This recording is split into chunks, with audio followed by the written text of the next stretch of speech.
fellow comic book worms and otakus and TM Nerdy, who we call your guests at the chat. Well, over at Between the Lines, we call them sexy in-betweeners. A sexy in-betweeners. But over in my channel, I guess you can call them the Nerdy Bunch. Nerdy Bunch. Nerdy Bunch. Welcome, Nerdy Bunch. Do you play the what's that song? Theme song from Brady Bunch? No, but I should. Yeah, play the theme song from the Brady Bunch. Nerdy Bunch. Put a little tic-tac-toe square with your 9 guests or 8 guests. Well, so as everyone can tell, we have today's guest is TM Nerdy, beloved community member. And I'm just going to let him introduce himself, but go ahead. Hello, everybody. I am TM Nerdy. It's my channel name. We do shows over at my channel every second Monday called Between the Lines, where it's an art show. We bring on people throughout the community. They pick the art theme and then they draw it. We get the chat involved as they draw as long as well, ask questions and that. We try to be very engaging with our audience. And then the other, so it's on my show every second Monday, but the opposite Monday to that, it's over on Geek Out with Roscoe's channel, who is the other co-host of Between the Lines. Him and I do that as a duo. I do have a show coming up this upcoming Wednesday. It'll be called Tomorrow Tonight with TM Nerdy, where we'll have topics. It's an open panel where we'll have topics throughout pop culture, whether it be comic news, TV news, movie news. I'll be posting the topics every Tuesday night prior to that show. So if you want to just check out what the topics are and you want to come on and have a discussion about them, it's open panel to everybody. And then I do another show called Chatting with the Comic Community, which has been on hiatus, but it's a show where I bring people on. I talk one-on-one with them about how they got into comic collecting / reading, find other nerddoms that they've gotten into throughout the years, and then get to know them a little bit more. It's done one-on-one, recorded backstage, not live, and then I drop it as a premiere video. The upcoming one, the premiere one coming up is Dr. Von Hoot from the Spiral Dimension. So it's going to be a good one for that.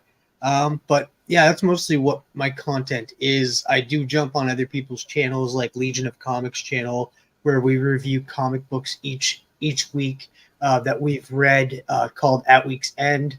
But other than that, I'm just a lovable guy that's jumping on a lot of people's streams just to hang out and talk what we love, whether it be comics, movies, TV shows. It's just fun to connect with people in this community in that way. Yeah. Very busy guy. I want to focus on your channel just for a little bit. You do like comic reviews, you do some haul videos, you do some like toy haul videos as well. Can you just talk about who you are as a collector, just to, where your focus on the channel is? Well, yeah, sometimes I do unboxing videos. It depends on like as a lot of people are generous and send me things. Like I just did an unboxing video on my channel recently, and I unboxed this figure. Now, if you know me, I'm a fan of Animal Man, and this was sent to me. I'm not a huge collector of the McFarlane figures and that, but I am a huge collector of like the Beast Wars figures, as you can see. They're just all up there in that.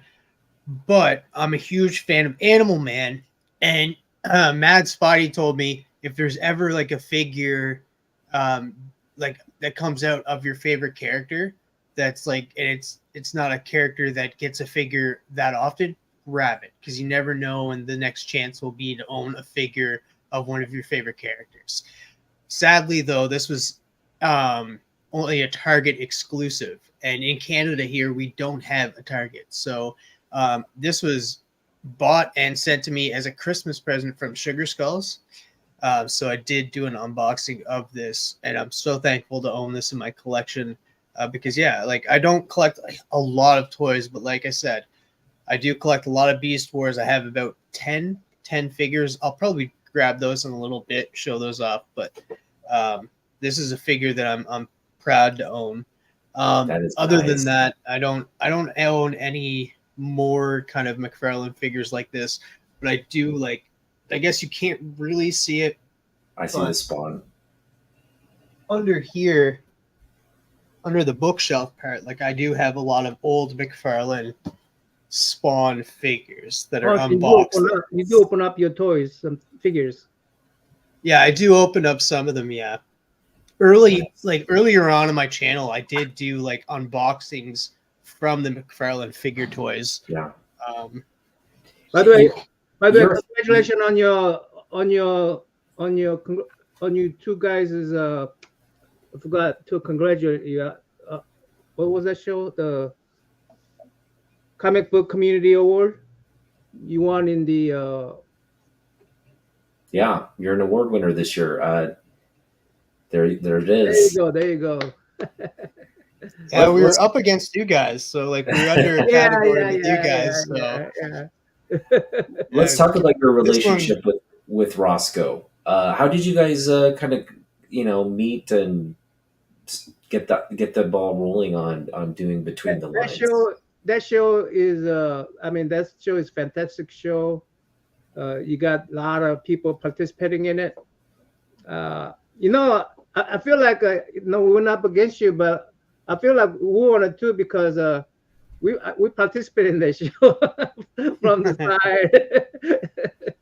we made it happen from at home. Eric, you're a guest twice on the show now, man. So yeah, I was a guest twice. I had friends over. Ryan had been over there, and then I also draw from the side. I was one of those. I mean, I couldn't do it all the time, but I did quite a bit of them, right? Yeah. So yeah, I feel like I won that too. You just don't have the physical award. Yeah, you're just like, it's a phantom award. You're just like, you pretend it's there. Yeah. Okay, I get you. Me and Roscoe go way, way back. We weren't always doing shows together, but we I did some live streams early on, and it was a community driven, and he'd jump on a few times. He'd be in and out of the community quite a bit, but I participated quite a bit in Lamer Frame, not as an artist, but just kind of helping Rod find people for the show. And Roscoe was a big part of that show as well, doing at-home art. That's what Between the Lines is like, kind of based off. It's a different type of art show. Right. But him and I were just kind of friends in and out of the community. We were part of a panel on a late night show for a while. And then we would talk on the phone quite a bit after that. It wasn't until like a while later, because Between the Lines was done by him and Chris, Cardboard Crazies. And they did there was the like show 3 or 4 of you at one time. Yeah, like this is prior to even me jumping in there, but it was just the two of them for I'm not sure how long. I don't want to say go back and check, but like I want to say like they had shows prior to that for a good little bit before I jumped in. They went on hiatus. The first episode when they came back, I was their guest.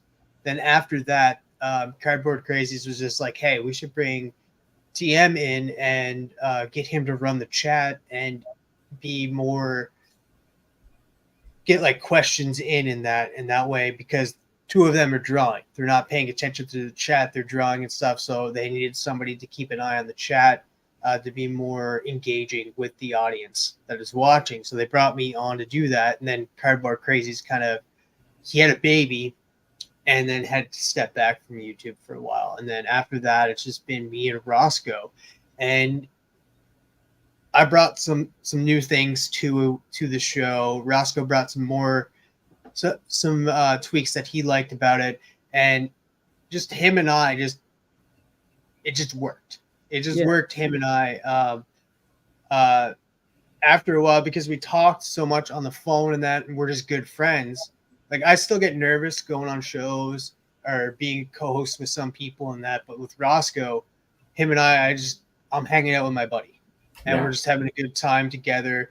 And it doesn't matter who the guest is. Like, we can have Kyle Strom on, and we're gonna still be the same goofy guys that we are with any other guest, because it's just him and I, and we're just comfortable with each other, and who's ever there is just along for the ride.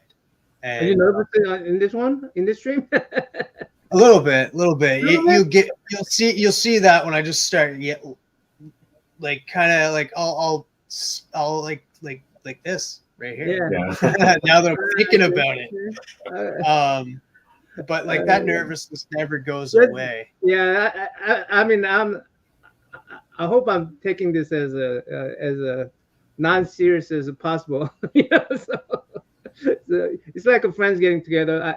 Basically, I saw, you know, I think I started this type of, you know, meet the collectors and whatnot, and the meet the artists series. About same time as Gary when he started it, and I noticed Gary had the formula going on, and I'm going, oh, I should have done that too. But when I created this stream, I just wanted to, you know, because Gary's like up there, and you know, I want to see other collectors that's not, you know, all the cool kids are over there. So I just, hey, non-cool kids, come on over. You know? and just, you know, and just be able to meet them and, you know, find out a little about them. And because my collection is, you know, not too big, that I could have somebody come over and show their collection. So, you know, get to know someone, and then also have something to show off besides my limited collection. That's why I started it. So it wasn't meant to be anything like, you know.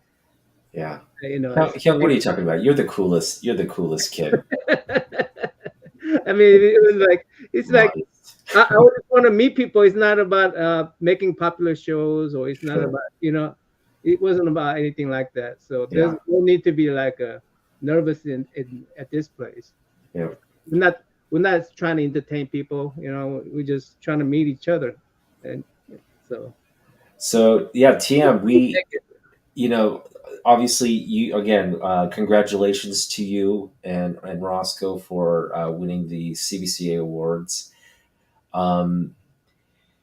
Your plans for the show this year? What, I mean, looking at 2024, you know, what are you planning? What do you have sort of in store for us this year?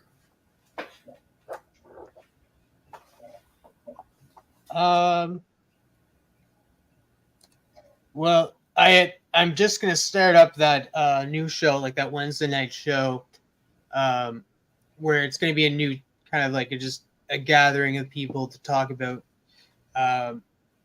stuff that's come out in the news for pop culture and that, and just have an open panel. That's gonna be kind of new for me. Kind of basing it off. I'm not sure if you've watched the show Christian Harloff, but he like does that type of thing where he finds topics to talk about and that. But this is going to be a little different because his is going to be a lot more structured, and he's more established in Hollywood. So I'm just going to be doing that with friends, and that's what I got into this for, is to talk to people about certain things that I'm interested in, like whether it be what we're watching on TV or who's going to show up in Deadpool 3. We want to talk about it. Maybe just rumors or just kind of theories. It's all fun. It's all fun to just kind of have this conversation with people, like a healthy conversation. Like we'll try. I want to keep it as positive as possible, but there is going to be some negativity because, of course, there's going to be. We can't just keep everything positive all the time. It's going to sneak in. Yeah. Especially if you get guys like CJ in the guest panel. I'm kind of hoping like he doesn't show up. I know he's gonna watch this and he's gonna show up for every single one. But But yeah, I think that's how everybody feels. um, but yeah, no, that's really exciting stuff. Let's talk a little bit about some of the movies that are kind of in production and coming out this year. Deadpool's probably the biggest, right? It's the really the big movie that I think all comic, whether you like Deadpool or not, that's kind of like the movie that the community is really anticipating highly. What are you kind of, there's all kinds of theories and stuff out there, but what are you most looking forward to when that movie hits? I am looking forward to seeing Wolverine in that yellow suit, like just going at it. I'm excited to see it. It's gonna look so goofy. Yeah. Watching like it already kind of looks goofy him in it, just the pictures, but I want to see him running around in it, moving in it. Like it's just gonna look so weird, but I'm gonna love every second of it. Yeah. I'm excited to see where the story goes. I know it's going to be like kind of connected to like Deadpool kills the Marvel universe, but this is Deadpool kills the Fox universe. So I'm interested to see who shows up and how they get, like, because they're going to show up to literally get killed off, like, because that's what this movie is. It's like all of this universe that you know and love is dead. That's what's going to happen, and Deadpool's going to be the only one that makes it in. Yeah, And be in a reality, like he's going to kind of enter into the Marvel universe and be like kind of like the Watcher. Like he's going to know that he's not part of this universe and he's still going to break the fourth wall, and just be a background character for a little bit, and not be that serious. Like he's just, I feel like we're going to see like little Easter eggs of him showing up in random spots, and it might be not him, like Ryan Reynolds himself, but knowing Ryan Reynolds, he'll probably do it himself, not even get a stand-in, even though he's under the mask and that.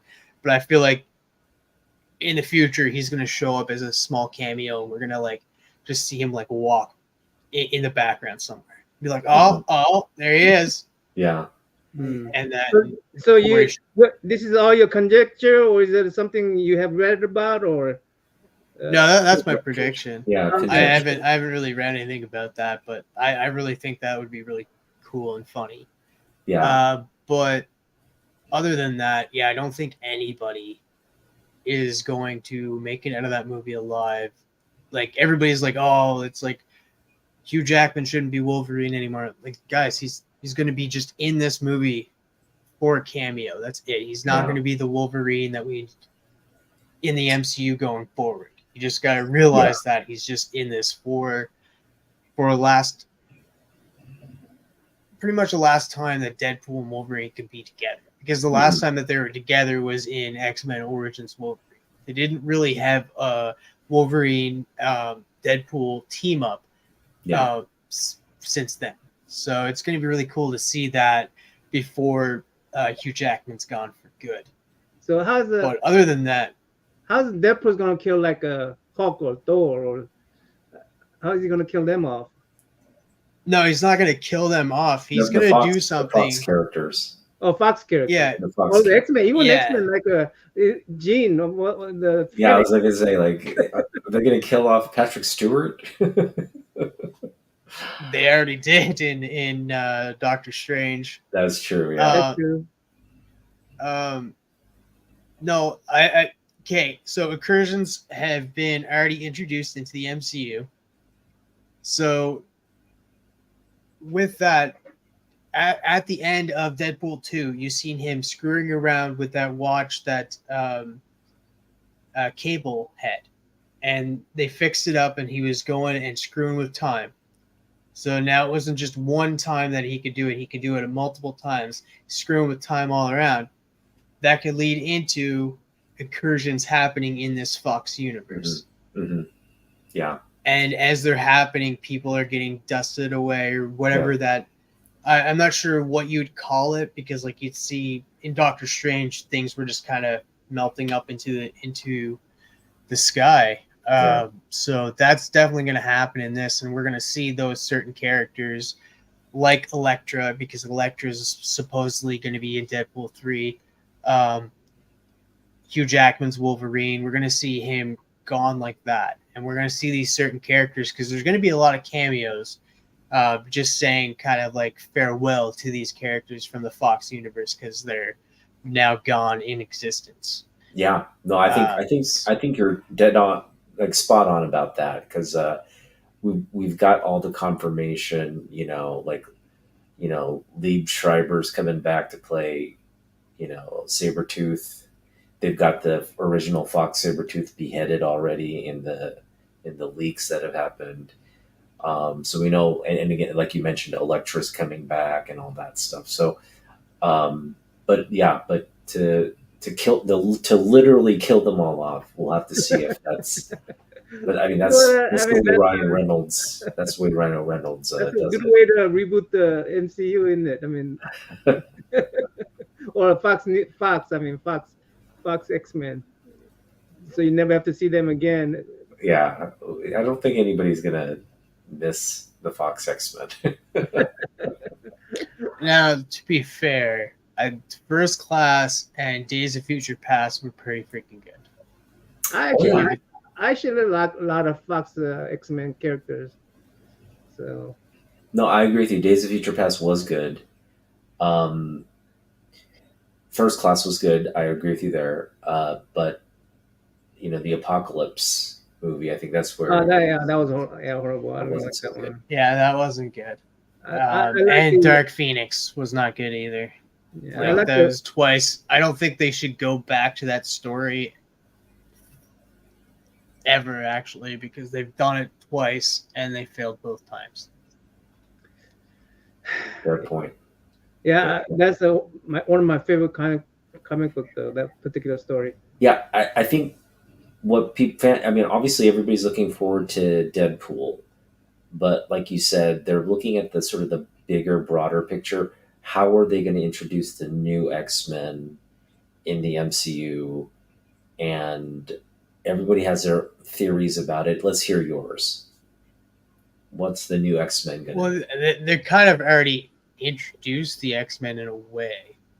Not even with Doctor Strange introducing like Professor Xavier, but with Kamala Khan being a mutant in a way because they played that little sound bite with the X-Men cartoon, the animated series. Yeah. After saying like she's a mutant. Yeah, But- she's classified as mutant in the. At the end of the Marvels, Oh, post I credit didn't see scenes. that show. what happened there? Never mind. No, Never go mind. ahead. It's okay. What happened? There's a spoiler alert. Spoiler alert. If you haven't watched the Marvels, Post credit scene where Monica Rambeau wakes up in a different universe, and she's there. She meets her mom, but it's not her mom. It's Proton, and who walks in, but Kelsey Grammer's Beast. okay. So we have Kelsey Grammer's Beast now in the universe, and MCU. her mom in this universe is not her mom, but she is a mutant. Really? So and they're in Interesting. they're in the they have to be at Xavier's mansion How old? because how at the does he look? door it shows the X. How does he look though? Do they? They ended up CGIing his face, like because it's Beast, right? They didn't. He was only going to be a cameo, like at an end credit scene, so they didn't feel it necessary to put all the makeup on him. So they just put the CGI blue hairy face over him. Okay. All right. So Beast is in the MC. I mean, that's not a surprise, really, right? Yeah, but You'd expect the original I class. just don't see him. I just don't see him coming back as a Beast. Yeah, I I didn't expect that either. I don't think he'll be like a mainstay, but this is like kind of like they're not like I know people are like saying like, oh, let's like do it, bring them in already. But what they're doing is like they're not just being like, boom, here they are. and this is why they're kind of like easing us in. You get a little bit here, a little bit there, and Like for how the they people formed that up the don't, Avengers, what's that? like how they formed the Avengers, piece at a A time. little bit, but like they're just like, let's say the casual viewer or the new viewer, like because there's new kids, like teenagers now coming into this, they don't even know who the X-Men are. With them kind of like easing these characters in, might be easier to understand who these characters are instead of just dropping the bomb and being like, hey, this is the X-Men. Understand it now. Yeah. So now they're just kind of laying seeds. Gotcha. I know a lot of people aren't liking that, but at the same time, they're doing all they can because I think Marvel, in a way, is scared because they're just like, hey, this is the X-Men. Like, and the same with the Fantastic Four. They're just like, we can't screw this up. We need these characters, and they're banking on them because they definitely need to bank on them. Yeah. They know what their fans. They're not as much as people like to harp on the MCU and Disney and all that. They're not really that stupid. They can see what the fans are liking and not liking. So, and they know for a fact that we want the X-Men and we want Fantastic Four. Yeah. So they're just treading lightly so they don't screw it up and make us angry because we're hard to please. We're hard to please. But isn't general public? You think they got bummed out on superhero movies? No. No. I'm not tired of superhero movies. Well, you're not general public. I'm talking about general public. That's a tough one. I think the general public is just not moviegoers anymore. Like certain movies they'll go for. Like summer blockbusters are still a thing, but it's hard to get it. Like, yeah, it's like if they keep like with the high budget movies, like the 300 million movies, they're not going to make any money back. Like they need to lower the budget and stuff and make good stories. But superhero movies, I don't know. People are still liking The Boys. I know that's not a movie, but it's still in that genre. So I feel like you can still come out with things, but you have to just make them good. And that's what they're lacking. And it's not just superhero movies. There's some movies that are just lacking as well. People just don't want to go see them at all. Trying to think of some movies, like a lot of movies flop in 2023. So there's only certain movies that really stood out. Barbie, Oppenheimer, Super Mario movie, movies like that. Because I'm pretty sure didn't Mission Impossible do terrible in the box office. Fast X did terrible. I think there's people want like original ideas more than just overused things. Because Mission Impossible is a continued movie.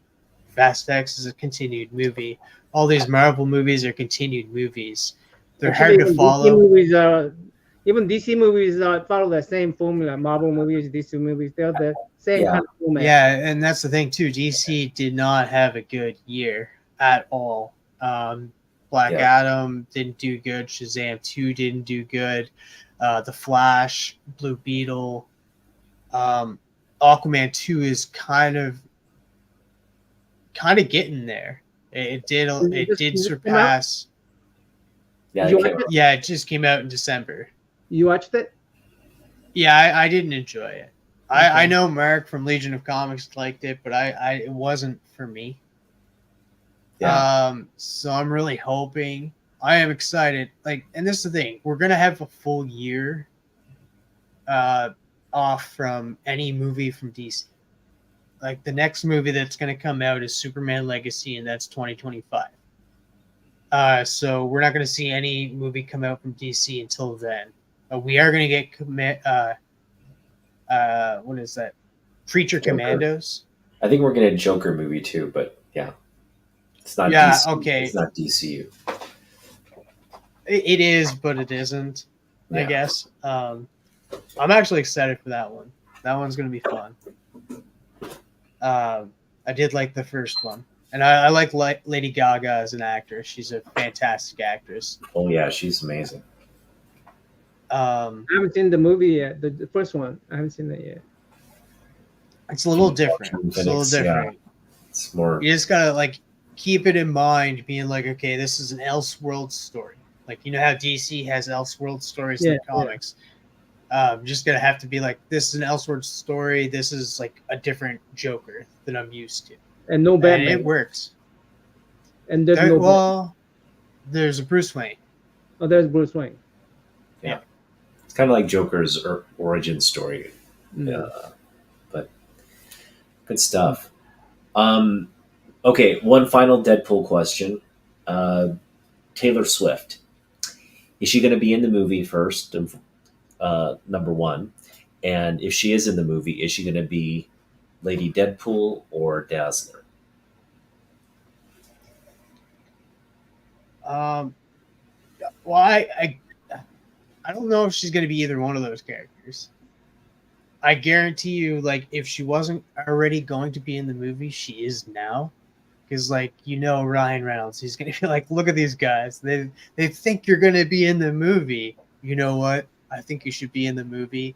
You should play this totally random character. I think, like, if she wasn't already going to be in the movie, that's what's going to happen. Yeah. And just to troll us.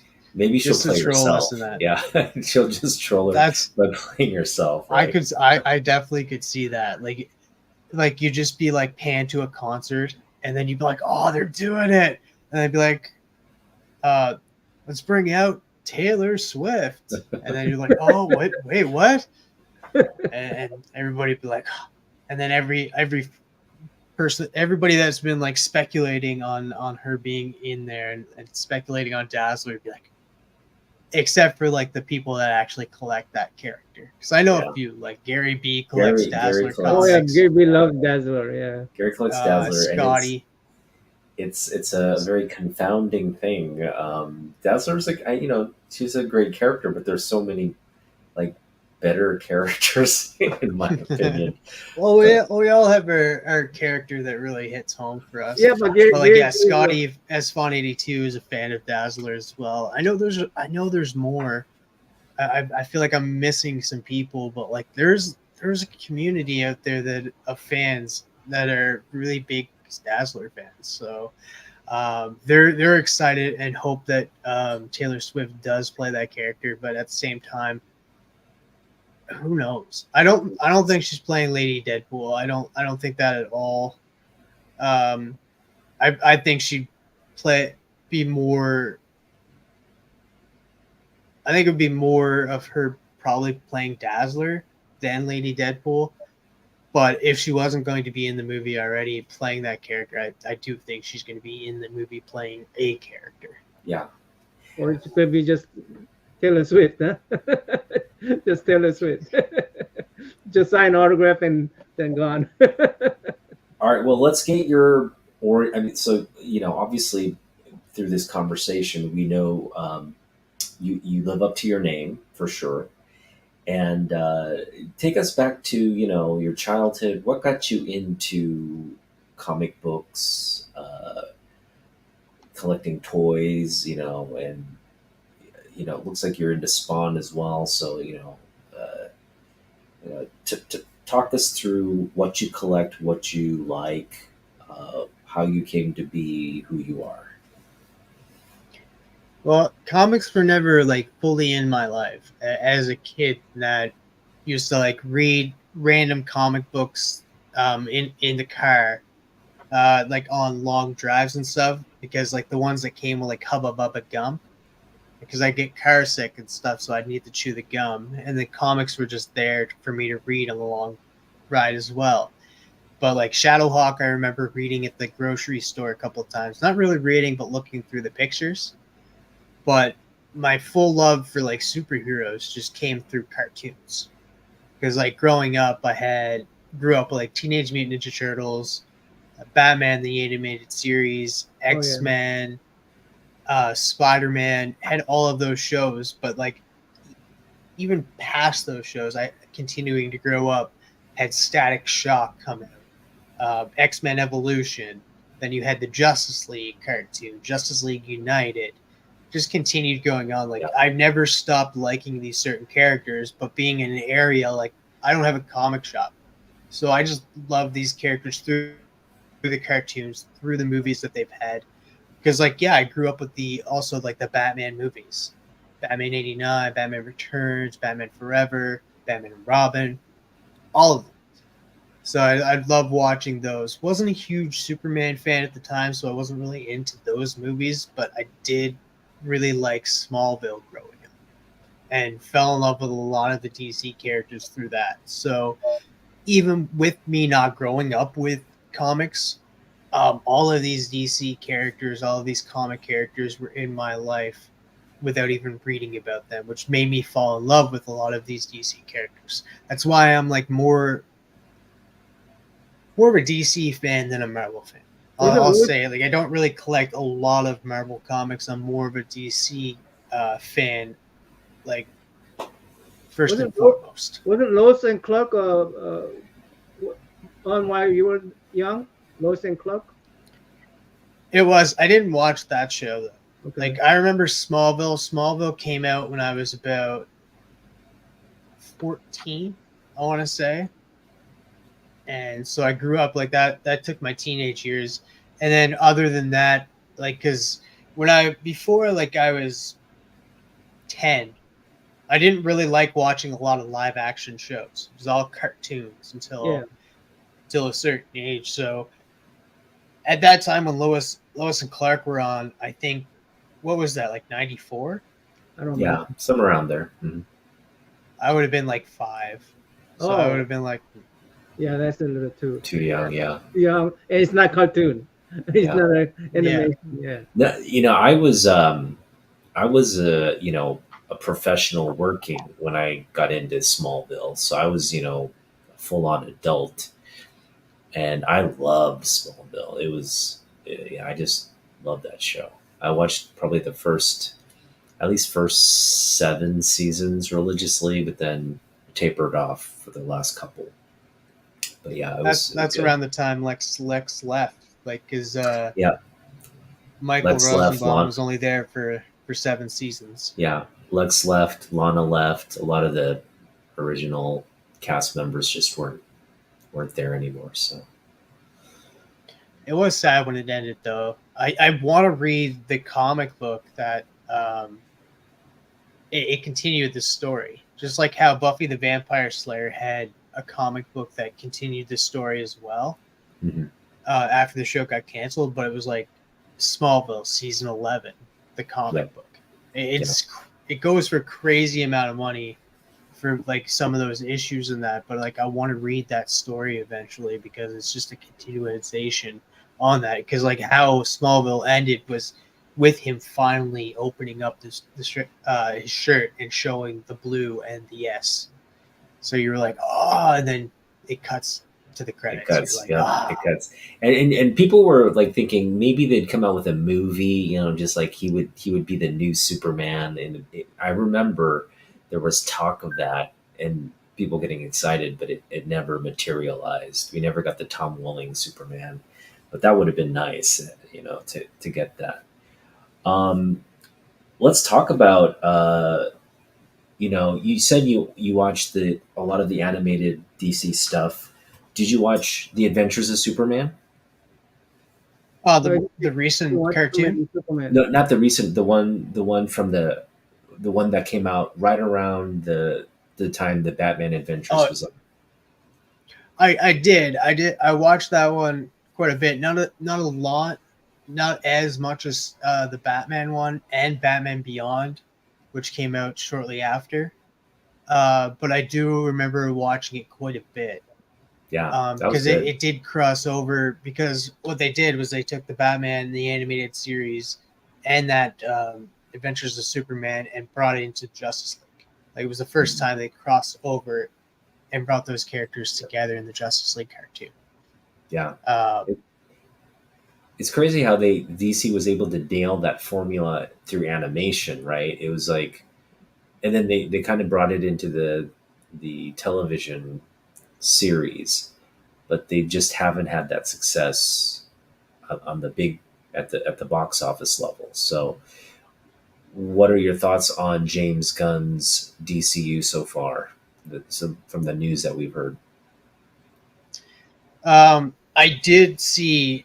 Okay, there's been some news that was coming out that like, um, the DC James Gunn's DCU is already in trouble, and that because of what Jeff Snyder said, he's a journalist and that, and then I remember watching that episode and that and all he was stating was that it's just a mess over there right now over at DC because it's one guy working at all of these projects and that and no help. So he's just juggling everything around in that. So it's going to be a little bit of time to get things settled over there because of course they just finished their last movie came out in December. So it's going to take some time to get some readjustment to figure out what their plan is going forward. And James Gunn as well is trying to get Superman Legacy figured out, filmed, set, and done, right? On top of that, trying to figure out where this is going, what's this going to happen here, when's Creature Commandos coming out, and then just he needs to get off the internet as well, because that worries me though. That does worry me. Like, stay off Instagram. He's on Threads now. It's more on Threads than Twitter now. Just stay off Threads, stay off Twitter, and just worry about all that stuff. Don't worry about what everybody's saying about your movie or what's happening in DC, because he's very. I like that he's very present, but not at this moment in time, because there is like a lot of things that has to be dealt with, and he's the lead creative person over at DC right now. So it's all, and I'm worried because if this movie does not do good, I feel like that's the end of it. Like, they're going to be like, okay, we're not even going to move forward with anything that you want to do. Like, everything else is now scrapped, because if Superman Legacy does not do good, it does not bring them money, because that's what really they care about is money. They're just going to scrap everything else and be like, okay, we're going to take a break on anything DC. What leads you to believe that Superman Legacy wouldn't be a success? I don't know, to be honest with you, because like I don't think it, for what they've cast, like they've cast a perfect Superman, Clark Kent, they casted a perfect Lois Lane, an outstanding casting of Jimmy Olsen. I don't think they can fail. I don't think he can fail with this movie. I think this movie is going to be very, very good. I just hope people actually go out and watch it. And I feel like if you do go out and watch it, spread, and it's good, tell everybody, because that's what's going to help this movie is going to be the good word of mouth. Because I don't feel like I don't know a lot of people are going to be there opening night, because even with Man of Steel, it didn't do good in the box office, even though that was the first Superman movie in a while. So I'm hoping this one does good. I don't think it's going to do good, really good opening night, but word of mouth is going to save this movie. And I know a lot of people are worried about this casting, like, oh, he's casting too many characters and that. And then being like, oh, no, they're just going to be cameos. Well, they're not going to be cameos without a reason. They're going to be set up in this movie, but they're going to be showing up in other projects. They're there for a reason, but they're not going to be like the main focus of the Superman Jimmy Olsen, movie. I mean, he could just play cameo. You know he's going to be in next show. Or Lois Lane. Well, I don't know. You do need that Jimmy Olsen. Jimmy Olsen needs to be very present. He's not going to be a major character. He's just one of those background characters, you know. I think he's going to be my pal Jimmy. Oh yeah, I think he'll feel have. like he's going to be in more of a movie than you think, because the what James Gunn stated is like um, he wants to have the balance. He wants to show us the balance. He wants to show us both sides of this character. He wants to show us the Clark Kent side and the Superman side. Yeah. Show us the aspects of both of those through the lens of what James Gunn wants to do. So I feel like we're gonna see a lot of Lois Lane. We're gonna see a lot of Jimmy Olsen. We're gonna see a lot of Perry White, because that's the life that we're gonna mostly see in his everyday working life. The nightlife will be, or like the other part of it will be the Superman life, Have you seen which the we'll see. recent animation of a Superman? Superman Man of Tomorrow. Yeah. Yeah, I did. Part of the Tomorrowverse. I did like that one. I've been enjoying some of what's Tomorrowverse. That's the animated universe that they have going forward right now. I've liked most of those movies. The animation has changed for the DC animated movies. It's changed up the style, and I just don't like it. It's hard to get used to. It's kind of more of a Manga style. Archer. Huh? No. Oh, are you talking about the cartoon? Are you talking about the cartoon movie, the animated movie, the cartoon show? Cartoon show. Animated movie. Oh, anime. It was anime style. The one I'm talking about. Oh, My Adventures with Superman. Yeah, My Adventures with Superman. Yeah, that's what. Okay, that's what that one. Yeah. That one. Okay, yeah, I did like that too. That was a different take as well, and it was funny too, because there was a scene with the episode with Mr. I can't even say his name, Mr. Mistlepidlick. Oh, was he there? I don't remember that one. Oh yeah, he looks totally different than what he usually looks like. He was like doing this. He was like showing like different variations of Superman, and he brought up like the old cartoon version, the My Adventure or the Adventures of Superman, like from the 90s cartoon that we were talking about. It was great. It was great.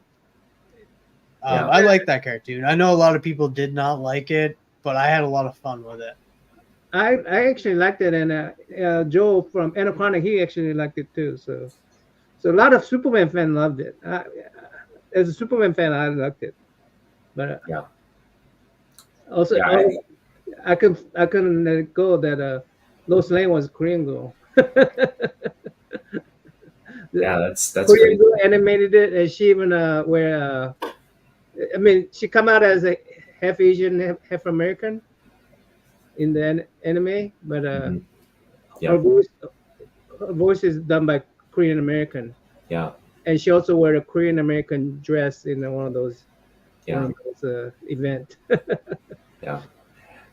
All right, let's get to your collection. Let's have you show off some things here, and you can just set it up for us. What you're gonna show off. All right. So we talked about this earlier.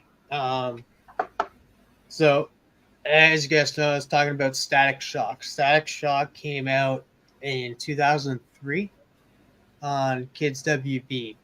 It's part of the Saturday morning cartoons. So I absolutely loved watching that. And it was the only time that you'll ever be a kid and be like watching Static Shock, and then right after that have X-Men show come on. Because like you wouldn't have that now. You wouldn't have a DC show on Disney Plus, because they don't mix and match those anymore. Right. So Static Shock was a huge influence on me as a kid. I love the character in that. So got the first appearance of Static Shock. Still in the poly bag. Wow. It's still in the bag? Wow. Yeah, it's still in the poly bag. Yeah. So you didn't take it out, huh? That's a big book. Yeah.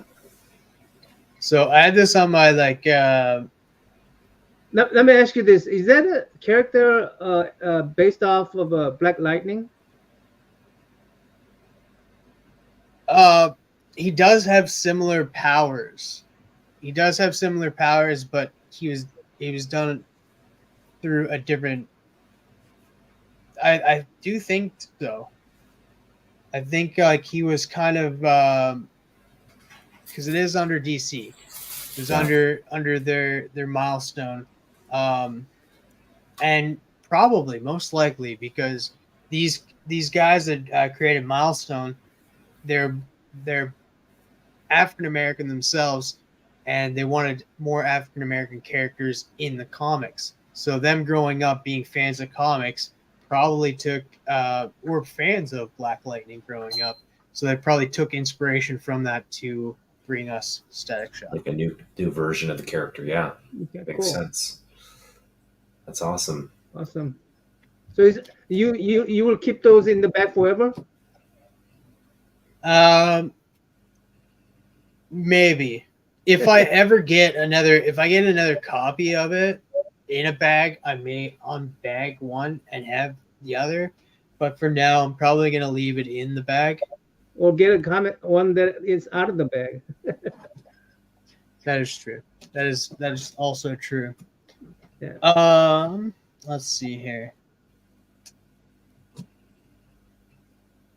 So, because like I'm a weird collector. I like things differently. Let's go with this right here because this is fun. This is definitely fun right now. Okay, so I don't know why I like these comics. Just like the feel of them. Not the feel of them, but like the characters. But these are like the first appearance of certain characters that I do like, and I love having them. And they're not expensive at all, and I have a lot of them. But like it's the first appearance of Steel and Superboy. So you got Adventures of Superman. Oh, really? That's a key book? Yeah, that's a key book. So you should. Hold on. I see. Oh, okay. Are you collecting like different? These are all direct editions. Oh, there's a newsstand. Okay, nice. So I got 3 of those. Then I got the polybagged one. Nice. And then I got the unpolybagged one with the sticker still over top of it. Mm-hmm. Then I got the one unpolybagged one with the sticker off of it. Mm-hmm. That came with the cards in the back. Nice. And then I just have one copy of this, and this is the first full appearance of Superboy. Superboy. Mm-hmm. Great. One of my, I love Superboy, Connor Kent. I love him. The most recent Superboy Man of Tomorrow comic that recently dropped, 6-issue mini. That was my read of 2023. Fantastic story. I highly recommend anybody who hasn't read that story to go read it. Done by Kenny Porter. Fantastic. I didn't realize this is a key book. Is it an expensive book? Because I got this from I think Alex sent me. No, it's not an expensive book. Like it doesn't go for like that's why I got all of those. Like they're super cheap, but like it's here. I'll bring it up here. It's the first appearance of Superboy, and it's considered a major key, but it's a first appearance of Steel and the first appearance of Superboy. Okay. It should say that up on the CGC slab. I cannot read. Hardly read it. My eyes horrible. It says. Let me put myself up. Yeah. First appearance of Steel and Superboy. Okay. Cool. I didn't know I have a key book on this. I thought it was just random Superman book.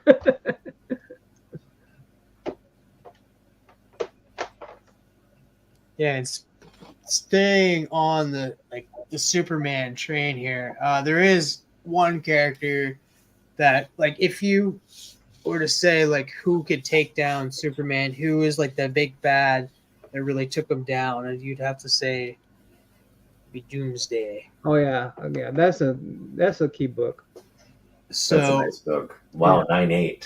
9.8. Nice. the story with this one is I had a raw copy, and Roscoe likes the big boys. He likes the bigger characters uh, like Juggernaut, and those type of characters, and he likes Doomsday. So I sent him my raw copy. Callie hit me up and he's like, "Dude, was that your only copy?" I was like, "Yeah." He's like, "All right, what's your address?" Send him my address. He sent me this. Wow. He's a crazy man. Awesome. Yeah, Kelly's the one who sent me that Metal Man 1. Wow. Yeah. So That's really nice. That's a book I don't have that book yet, and it's one I'm targeting. 9.8 should be pretty expensive, isn't it? Yeah. 9.8 in that book it's a couple $100, right? It's a good book. So we were talking backstage about like the most I spent on a comic, and I didn't spend this much on the comic. Spent about $80 on this, but it's a character that I had to have in my collection. It's one of my favorite characters, and it's the first appearance of her in comics. And this is Stars and Stripes issue number 0 and a 9-4. Ooh. It's the first appearance of Courtney Whitmore. Okay. Nice. I actually like that show. Is it? Yeah. She started from the TV show, or was she already a character on the? She was already a character in the 90s. Yeah. Okay. This came out in 99. Okay. Nice. Cool. Nice. Actually, and that's not a bad price, getting a slab for 80. So Yeah, actually, for $80 for a slab is like what to slab it $30 to $50 right. after shipping and everything. We got in high grade. That's pretty good. So you gotta for like $30 for a comic book. So that was her first appearance, like Star Spangled Kid. She's the second Star Spangled Kid, but she didn't become Stargirl until this issue of JSA All Stars. Oh, cool. So Nice cover. your favorite character is Stargirl. One of my favorite characters. Okay. Nice. How you got influence on liking her? TV show or comic book?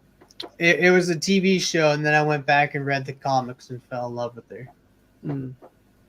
So she didn't have like a lengthy run in like that. Those comics came out in 99. I went on the DC Infinite app at the time when I had it, and I read the series, and I seen a lot of influence out of that series in the TV show.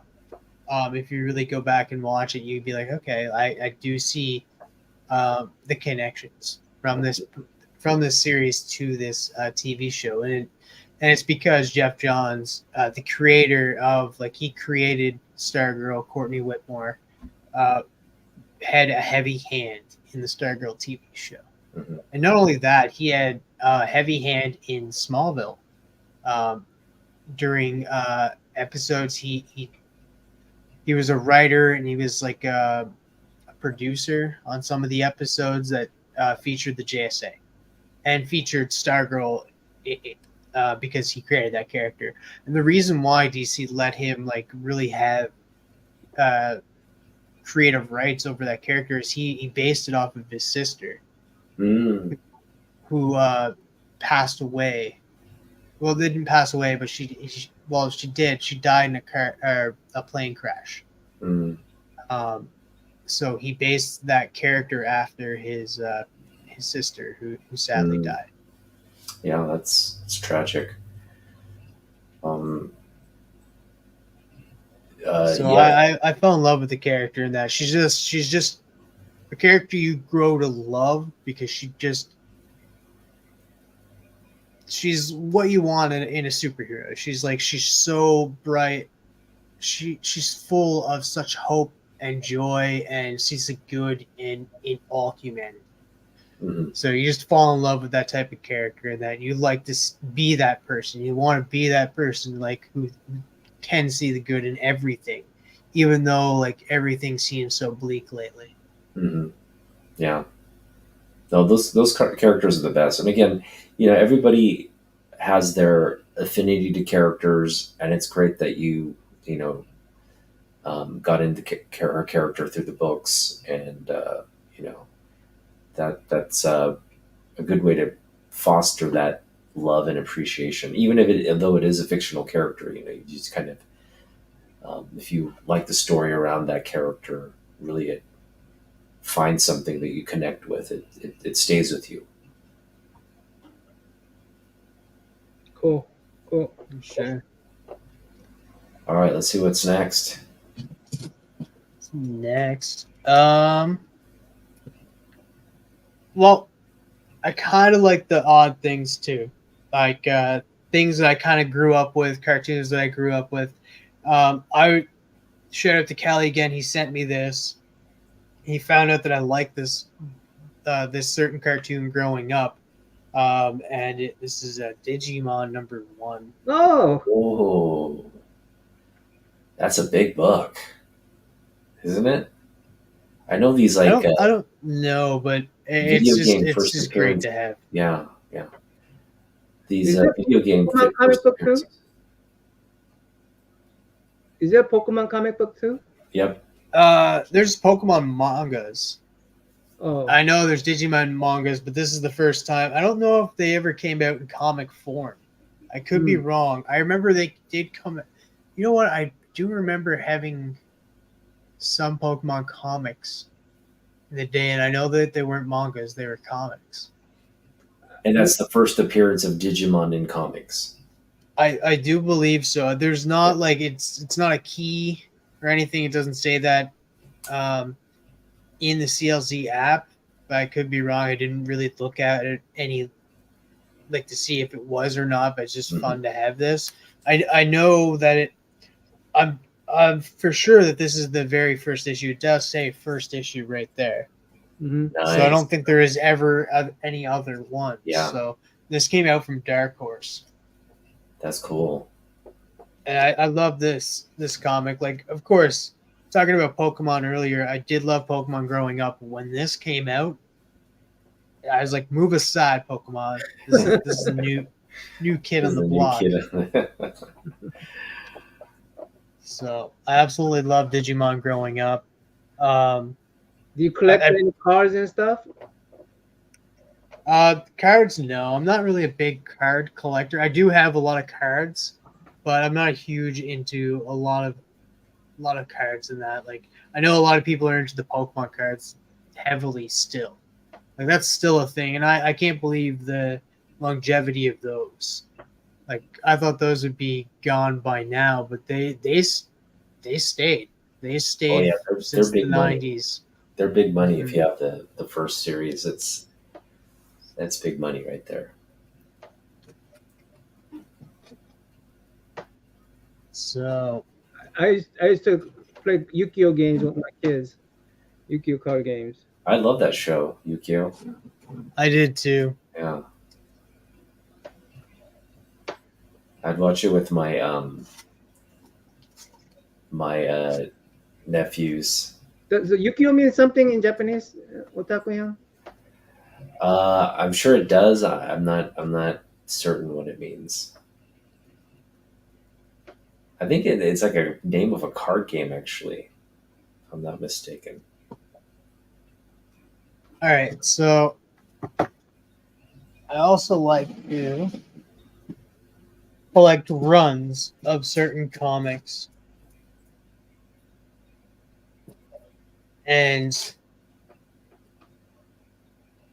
I was able to get this run. I'm trying to get all of them here.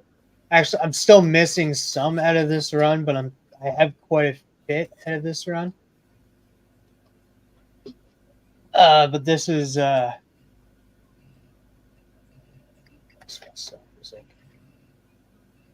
Doom Patrol from the DC's Young Animal imprint. This is by Gerard Way. So this is issue #1. Issue number 1. Like a variant. Mm-hmm. Issue number 1. Nice. Don't Doom Patrol go all the way back to Bronze Age? Yeah, this is later on. This is price point $3.99. I forget what year this did come out, but it's later on. It's when the Young Animal imprint was still at DC under Gerard Way, and Gerard Way was writing it at the time. Double check here. My CLZ app. But these were all sent to me by Phil's Treehouse. Phil from Phil's Treehouse. He was trying to get rid of some comics and that, and he knew I was a fan, and sent me not the entire run, but enough. Like, this is 2017. Yeah, 2017 these came out. But I want to have the complete run of these. Like, these certain comics that I wouldn't mind a complete run. Yeah. And he just had all of the number 1s. I was like, oh, like crap. So, like, this is number 1 again. And then this is the director's cut. Nice. So, like, literally I have 5 number 1s. And then, 6. No, 7. Yeah, 7 number 1s, sorry. So we got this one too. Nice. And then Foily Goodness. Yeah. I think Doom Patrol, we're gonna see them in the DCU, so I think that's a good thing to hang on to. Yeah.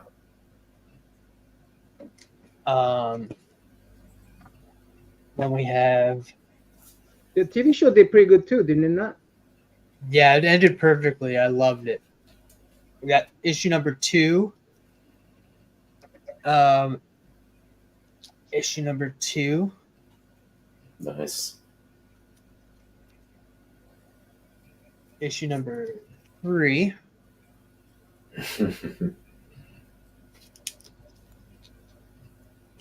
Issue number 3. Wow. Who's the normal artist on these? Issue number 4. I'm not seeing that one. Issue number 4. I like that cover. Yeah. Issue number 5. Nice.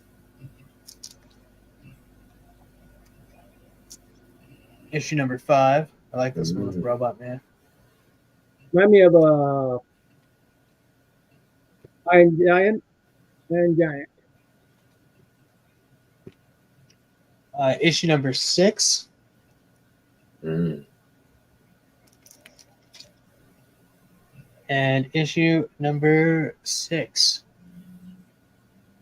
So my understanding, I think it is it's a 12-issue series, so I'm missing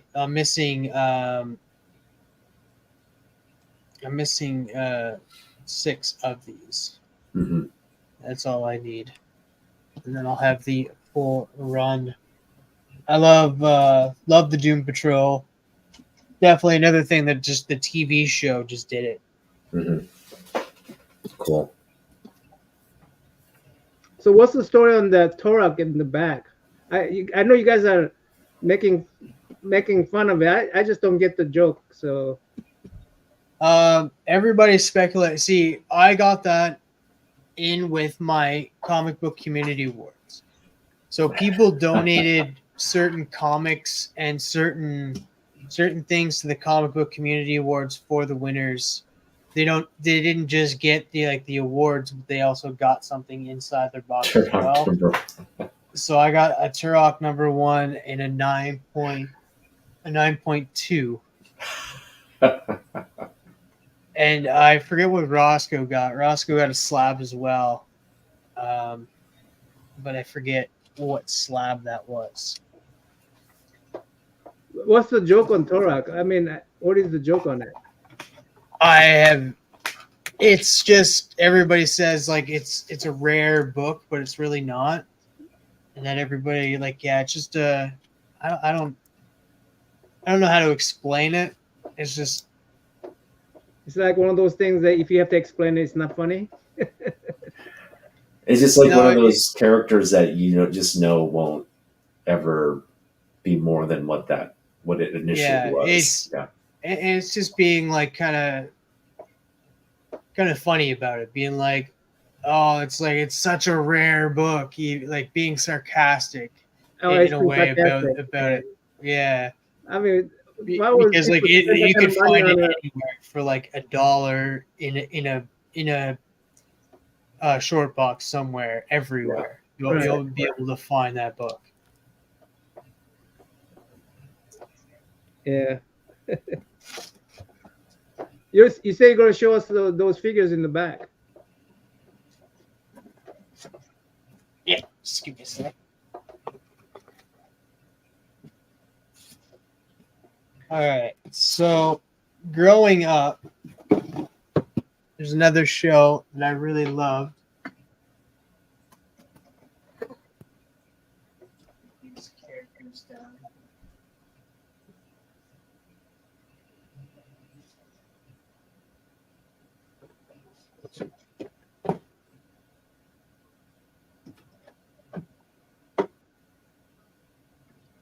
By the way, you're gonna make it to the Heroes Con?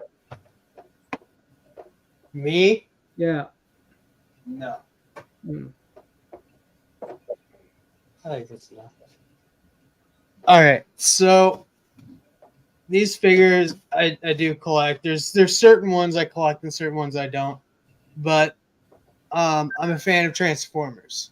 Not like the original Transformers. I grew up with not the second gen, but the Beast Wars, the animal type Transformers like this. So I got this one's from the Netflix series that came out. It's part of the Kingdom line. So this is the Cheetor from the Netflix series. So this one actually, it says Netflix right up there. Nice. Yeah. And then another one from the Kingdom line, one of my other favorite characters from the series. You're mostly you keep it in the box. Yeah, I do have some out of the box, just not right here near me. Because like I have another Cheetor figure Oh, okay. like this, but I took it out of the box. Then I have Dinobot, Nice. another one of my favorite characters. Like I said, this is from the Kingdom line that came out on Netflix recently. Actually, I want to say it came out in 2001 on Netflix. There was like a 3-part movie. It's still on? Of Transformers. I don't know. I can check on my phone right now. I know it was really good. I'm not sure if it's off Netflix or not. It shouldn't be. It was a fantastic series. Let's check here.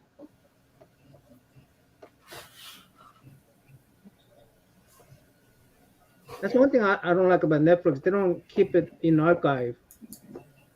Yeah, they kind of license things in and out. So Yeah, it's still on there. Okay, cool. cool.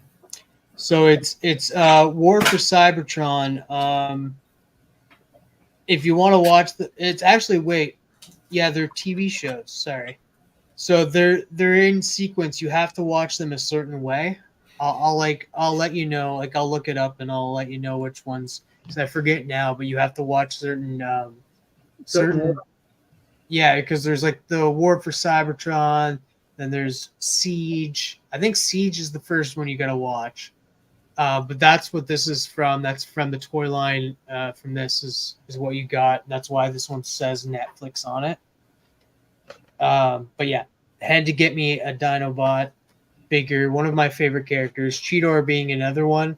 I eventually want to get the original from the year it came out. They're super expensive though. But it's a Silverbolt figure from the from the Fusors line. It's another one of my favorite characters. He was such a loyal, heroic kind of character on the show, and he became one of my favorites. This is another Cheetor figure, an old type Cheetor figure. Nice. Cool. So whenever they looked like that, and then we got a Rat Trap. So I do have like 3 of these figures. That looks like But different- moving parts. Some Yeah, kind of motor. it transforms. It Oh, transforms. I see. Yeah. So I do have 3 of these figures, but different variations. Oh, I see. One's part of the Kingdom line. One's another character, another one. So I have 3 Rat Trap figures in total.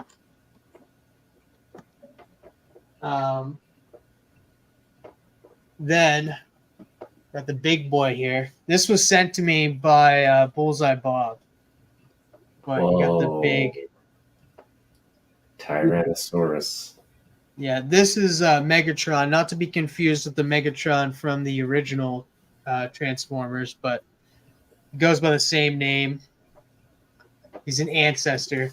So you have the back here, and as you can see, you have the Rat Trap that I have, the Cheetor that I have, and then that's him, the Megatron. I just don't have Optimus Primal, but I have all of the other ones. Wow. Oh, cool. So you look like all in that box, all that's shown. Yeah, they're easier to display. But Cool. there is certain characters. Like I said, I do have like a shelf behind me full of characters that are unboxed, like the clown. Awesome. That's a Spawn character. Mm-hmm. Yeah, there's a ton of unboxing, but like, yeah, I do have a lot of those figures. There's a black Arachne up there. I do have this guy right here. Nice. Nice. Pretty cool. I gotta get me a Spawn figure. Those are nice. I gotta get me Wonder Woman figure. I want the Wonder Woman that's that the Korean people made. Oh, the statue. That you could actually press on the face and it flexes. You're coming off too weird right now. Yeah, most recently I just got this, and it's just been fantastic to have this Animal Man figure. Fan of Animal Man. Yeah. From the. That's so awesome. other than that, I haven't been really picking up much figures lately. It's been just trying to stick with comics as much as I can, and picking up certain comics that I really want in my collection. Because like I don't go after like huge keys or big keys and stuff. I go for sometimes minor keys of characters that I want to get. And with James Gunn taking over the DCU, you're not sure what characters he'll bring in and be like, okay, this is another key that's going to go up in price.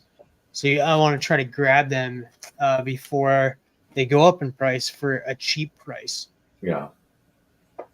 I think a safe bet is the Giffen DeMatteis run of Justice League, because he's mentioned on several occasions he's a big fan of that and all the characters that came out of that. And there's a bunch of quirky characters, in that run. So, and those are cheap books. Those are like, quarter bin books all day long. That new Supergirl comic book, is that still expensive? Most likely, yeah. People were really specking on that Supergirl comic book. What was that? World of Tomorrow. Yeah, Woman of Tomorrow. Watermelon Tomorrow, yeah. Yeah, by Tom King. So this comic, I'm not sure if he'll show up in any series going forward, and this is an inexpensive key. But this is the first appearance of Victor Zsasz. Mm. I don't know if you guys know what Victor Zsasz is. He's a psychotic killer, who literally he's a Batman villain, but like he scars himself. You're just another scar, a notch. Like he takes a knife and cuts himself every time he kills somebody, and he's full of scars. That's like his occupation, is just to kill people. Mm. He's a sadistic killer, and he's an undervalued Batman villain. Interesting. Yeah. Of course, there's two reasons I have this comic. Animal Man issue number 8. I love Animal Man, but this is also the first appearance of the second Mirror Master, Evan McCulloch, the one we know and as of today, like the one that we don't know much about. The first Mirror Master hasn't been around, but Evan McCulloch's been around. Cool. And it's strange enough that he shows up in the Animal Man book, even though he's a Flash villain. So what's Animal Man is a villain, you said? No, this guy right here, this Oh, yeah, guy. I remember that character. Okay. Yeah, that's the first appearance of this guy, Evan McCulloch, Mirror Master. What's Animal Man's power? Animal Man, he could take the ability of animals. Different animals? Yeah, he doesn't turn into them like Beast Boy, but he has the ability of certain animals. He loses the ability if he's away from that certain animal for a period of time. Mm. But he has to be near the animal. Well, at first, like he can only consume so many different variations of animal powers until he loses them. If he's away from a certain animal for a length of time, like he does lose the ability of that character, of that animal. But like he doesn't have to be around it to use it. I mean, As long as he's around it. how does he fly, for instance, like an eagle if he doesn't have wing and stuff? Yeah, you just gotta like remember it's a comic. Come on, Young. So he can fly then. He Comic can fly. science. Yeah, he can fly. Yeah, so he can fly like an eagle or like a canary or. He just flies. All right, so this one, inexpensive as well. Mentioned the cartoons. I grew up with Young Justice. I don't know if you guys watched that cartoon. Yeah, I love that cartoon. Young Justice. It came out when I was younger, and then it got canceled after season 2, and then it came back again. It sucked. I love a certain character on the show, and that's Miss Martian, and this is the first appearance of Miss Martian. Oh, cool. Nice. So definitely an inexpensive key. And I'm picking up the keys from the Jeff Johns run of Teen Titans. I'm a Jeff Johns fan. I like Jeff Johns. I'm going to be checking out his new Ghost Machine series that he's doing over there at Image. But I like Jeff Johns. Huge fan of Jeff Johns. I'm going to try to pick up the entire run of his Teen Titans. But picking up the keys first. Right. Because another key that I got from the Jeff Johns run, beautiful cover. It's a reintroduction of Raven, but it's also the first appearance of Rose Wilson, Ravager. Oh. So Slade Wilson, Deathstroke's daughter, Rose Wilson. Oh. I used to collect Teen Titans. I want to try to get all the Teen Titans from Bronze Age. Then I need this one. This is a nice 35 center. Teen Titans 50. This is the first appearance of the Teen Titans West. Oh, okay. Nice. Speak of the devil, Young. Newsstand. Well, they were all newsstand back then. There was no choice but newsstand back then. You got the Harlequin. Yeah. Oh. Interesting. What issue number is that? I think I used to have that issue. 50. 50. I kind of want that. And there's Harlequin on the like the unofficial Harlequin on the cover, huh? That's cool. So yeah, I like to collect those. Like they're inexpensive keys at that, and then you got something that's just random. I like the character. You guys know who Zoom is? Professor Zoom, Heard of them, but Flash villain. Okay, yeah. yeah. This is the first appearance of him as Hunter Zolomon, like him before he was a Flash villain, because it wouldn't be a year. I think it was a year later after this issue that he became a villain. Isn't it like But this is the first. isn't it like a Reverse Flash? No. Yeah, he's like the Reverse Flash. Eobard Thawne was he was the Reverse Flash. He was the counterpart of Barry Allen.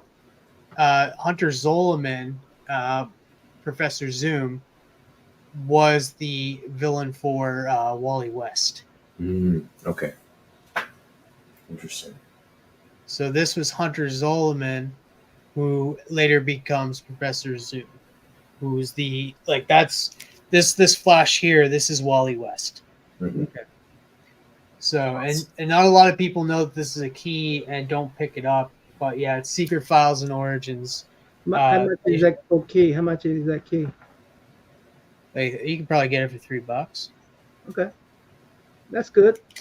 You gotta be thrifty in that. Pick up certain characters that you enjoy. Like if you like, it's not like I'm buying these to sell them, but like it's just characters I did enjoy.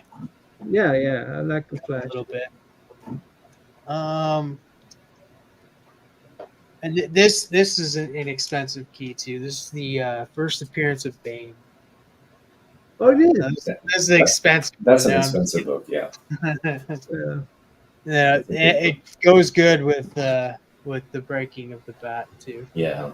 Which one's more expensive, the one or the other? This First appearance, yeah. The second appearance? Do you have the whole run of that Vengeance of Bane? No, I don't. See, this isn't the second appearance. This is the breaking of his back. Oh, so that's the key. This is the more expensive one. The first appearance. How much And do they then go for? It goes to I think like 80 high grade, Oh, really? but it's like a thick boy too. Like it's thick. How much did the other one go for? Because I picked that up for from Dollar Bin. It's about a $15 book. 15. Yeah. $15 book. Mm-hmm. Yeah, there's a lot of copies. I think of it's it. too bad That's for why. Dollar Bin, right? Another inexpensive key is the first appearance of Amanda Waller. Oh, really? That's a great book. I don't know why that's not a big key. I just love the artwork, the John Byrne Yeah, John Byrne covers. goodness. Those are just awesome. Yeah. The reason that those books aren't like more valuable is because they've just been overprinted. A lot of these books are just, And also a lot of by this time people are collecting them and keeping them in condition, right? Right. And then I like Tim Drake. I'm actually going to get his first issue of his solo series soon. But if I had to pick a Robin, my favorite Robin would be Tim Drake. And this is the first time Tim Drake was in the classic Robin suit. Is that Nice. That's a great book. Yeah. It's not that expensive, but I don't know, like maybe like $20. Oh, really? Okay. I think I got that one from Blicker. Mm-hmm. This is the first appearance of Tim Drake. Yep. That's a nice book. And then this is the first time Tim Drake becomes Robin. Yeah. Scarecrow. There's like a scarce variant on that one too, right? Like if it's a purple, there's like a purple cover. Yeah, on I forget what it was. I was speaking on Jeff Johns earlier. This is his first published work. Oh, Oh, really? Okay, that's interesting. I think I have that book at some Yeah, point. it's a who's your favorite artist? Oh yeah, we never got into that. Who's your favorite? So we know Jeff Johns is your favorite writer. Who's your favorite artist? currently like I like I said, I did like Jim Valentino growing up due to Shadow Hawk. But growing up, Keith Giffen is great. I can only think of current ones that I've really enjoyed recently. Like Todd Knox been really good with interiors.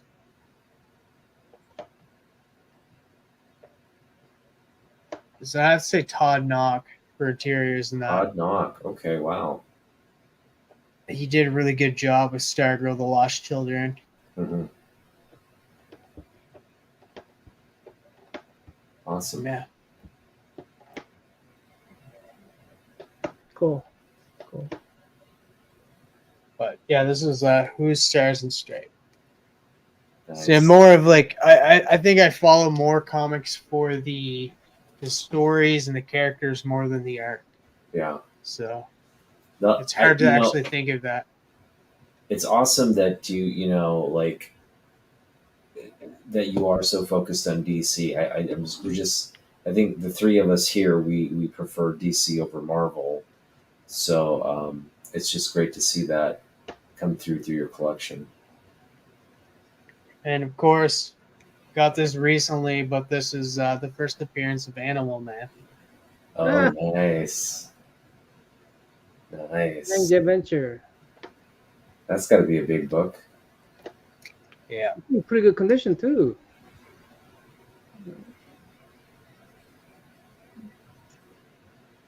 Yeah, presents well. Oh, okay. Looks like it has been worked on quite a bit. I could spring like a tiger, swim like a sea lion. I was as strong as a gorilla. I was good enough to stop a living nightmare.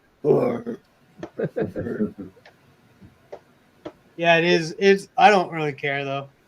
It's really hard. I'm pretty sure he said he found it for like $5. So. Okay.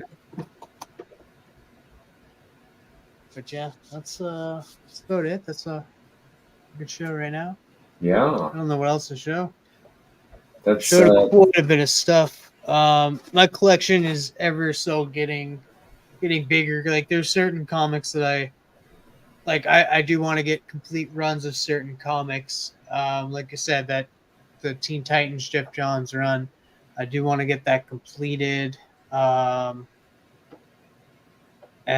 I know I have other comics that I'm on the hunt for. I do love Sandman. I am that was on my list to get Sandman #1. That's a pretty expensive book, isn't it? That's an expensive book, but the more expensive book in that run. And I'm not too worried about getting that comic key, but it's the first appearance of Death in that run. It goes for more than Sandman #1. Mm-hmm. But the two keys, because I'm never gonna get the complete run of Sandman. Never want to, because it'd be super, super hard to do that. But I do want Sandman #1, the first appearance of Dream, and then Sandman 25, which is the first appearance of the Dead Boy Detectives. Because I do like the Dead Boy Detectives. And that goes for $10. What's the question with the Sandman? What's that? How are you connected with the Sandman? I like the story, like the comic story, like the TV show. TV show one time that was. Yeah, so Still going. I've consumed it three different ways. more so the books than anything else, because that's completed in the ways that you can do it. But I have the trade paperbacks of the Sandman, read those. It also has the Audible version. They have 3 parts on Audible that is like narrated by Neil Gaiman. And then you have the TV show. So I consume them in all 3 of those manners. Huge fan of that series. It's different in each. It has its own kind of spin on it, even though it's done by Neil Gaiman. Like Neil Gaiman has his hand in each one of those. Yeah. With the TV show, they did have to change a few things, of course, because they couldn't use certain characters because of the DC universe, right? Having it be certain characters, because like in the TV show, they didn't have Martian Manhunter show up. They didn't have Scott Free, who is Mr. Miracle.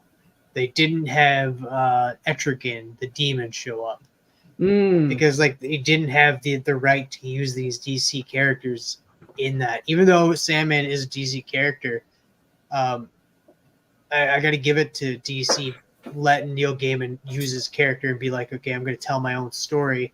Don't worry, I won't use the characters from DC. This will be kind of its own standalone thing in its own little universe. In the comic, the DC universe had a big part to play in the story. So I'm excited to see where that show goes. Does it as show, well? Does it show DC logo when you first start? I mean, the show. No, I think it does say from the DC Comics, but I don't think it shows. I don't think it shows the DC logo like it does in like most of like the movies and productions from DC. That's a pretty cool. Let Neil Gaiman do that. That's pretty cool. Yeah, and now like I'm excited for season 2, see where they go with this. I'm also like, because like he also did the Audible version, so DC let him do that, and they didn't change that much. Like they're still using DC characters in that Audible version. And the Dead Boy Detectives, they're coming to Netflix as well. So that's another creation by Neil Gaiman. I'm curious to know if that ties in with the story, because like I said, Dead Boy Detectives were introduced in issue 25. They're sticking right to the source material with this show. So I'm wondering if they're going to be introduced in season 2 and then just have their own spin-off show. Because like that's coming soon. I'm not sure when Dead Boy Detectives officially is coming out. Let's check here. Yeah. No, I think that's pretty much the consensus, right? That they're going to branch out the Sandman universe into different stories.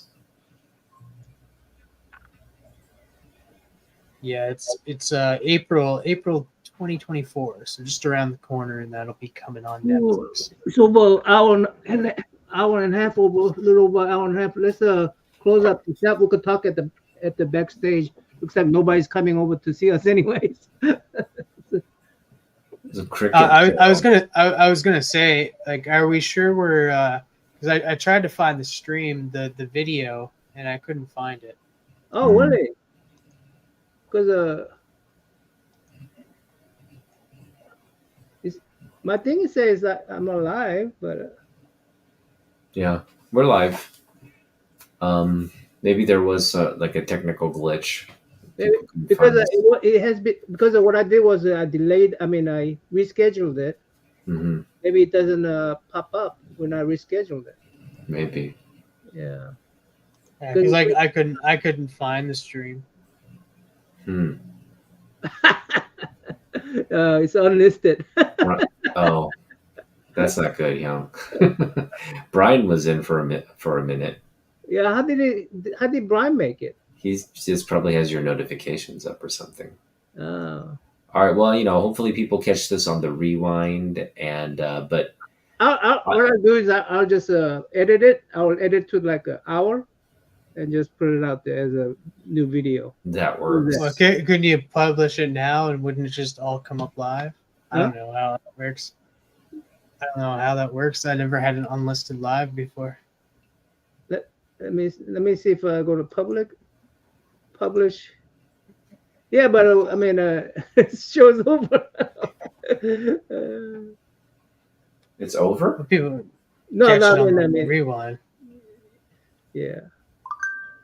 What I'll do is I just edit it. I mean, I'll just edit it and make it into. Oh, there it is. It's live now. Yeah. I go, why isn't nobody showing up? Jeez. Yeah, it's all up there now. Cool. So everybody can watch this on the rewind. I guess. Thank you guys so much if you're catching it right now and be like, oh look, they're live now.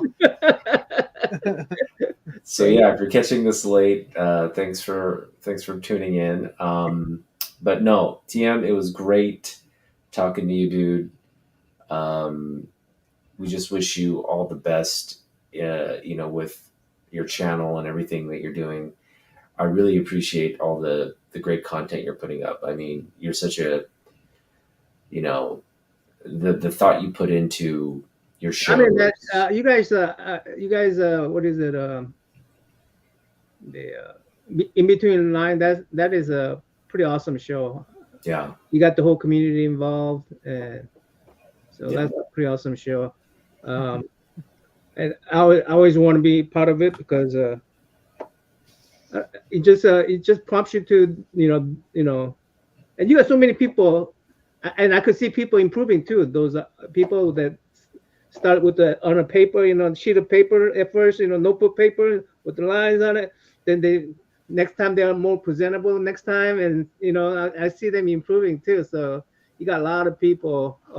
Yeah, it's a feeling of joy when you know that people get excited about like the show, like the upcoming show, and that they like people hit me up. They're like, what's the theme this week? And that I want to start drawing. I can't wait to draw and show you guys what I drawed from home. And it's just fun. It's fun interacting with the community in that way. And like I said, I wasn't part of the show at the beginning.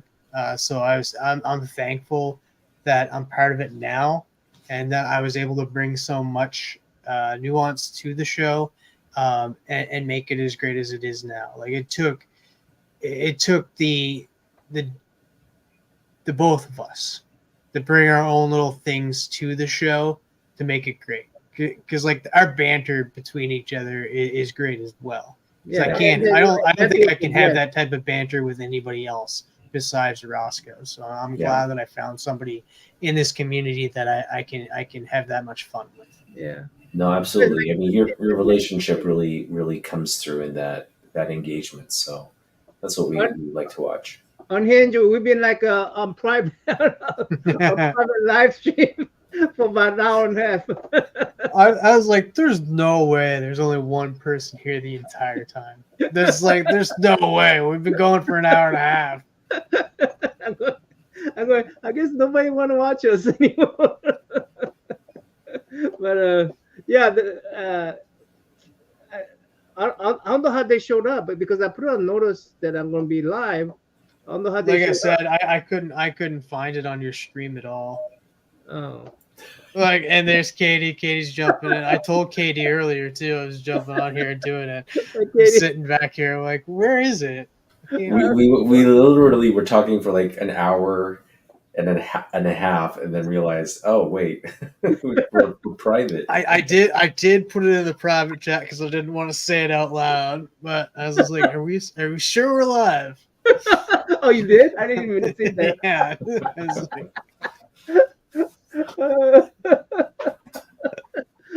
well, we're gonna just have to have you on again.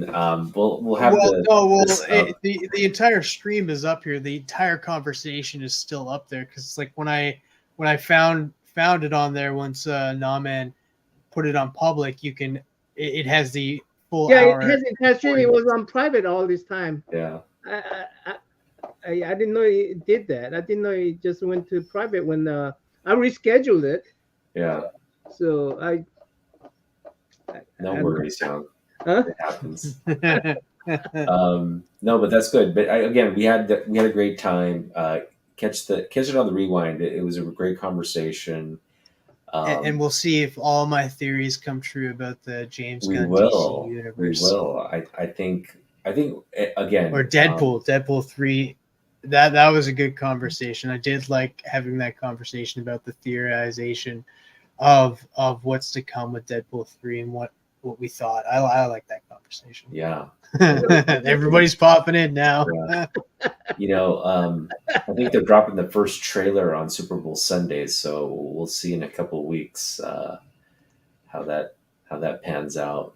I'm really excited for that trailer. Actually, I know it's going to be like it's going to kind of it's going to live up to the hype, and then it's going to also get people really, really excited about some of the stuff that's going to be in that movie. So should be good. All right. Well, yeah. What do you got coming up? You got anything coming up on your channel? Yeah. Go ahead, Tim. Oh, I thought he meant talking to me. Go ahead. I was gonna come to you last. All right. Save the best for last. For me, I've just decided to grade my entire collection live. So every time I go on now, I'm going to just get a couple of books from my collection, and grade it right there in front of you, and just kind of talk through my grading process and why I think it's a specific grade. But I've been having fun with it so far, and I'm just going to continue to do it because I'm just basically it's informing me about what I have in terms of my collection. It's making me a better grader at the end of the day, and I get to look inside the books now and kind of peer in and do a lot more with it. So yeah, that's it. That's about it.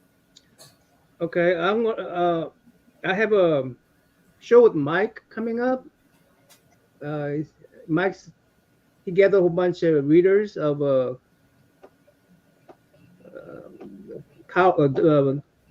Dark Tower. Oh, Dark Tower. nice. We're doing. You read a book and then we're going to discuss it. And so he invited me to that. So I'm going to go to that one.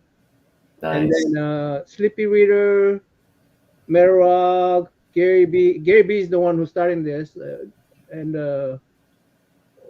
another gentleman I forgot. But anyway, we're gonna talk about Logan's Run, one of our favorite movies from the 70s. So Logan's Run. So that should be fun to discuss. And then I'm gearing my channel more toward like I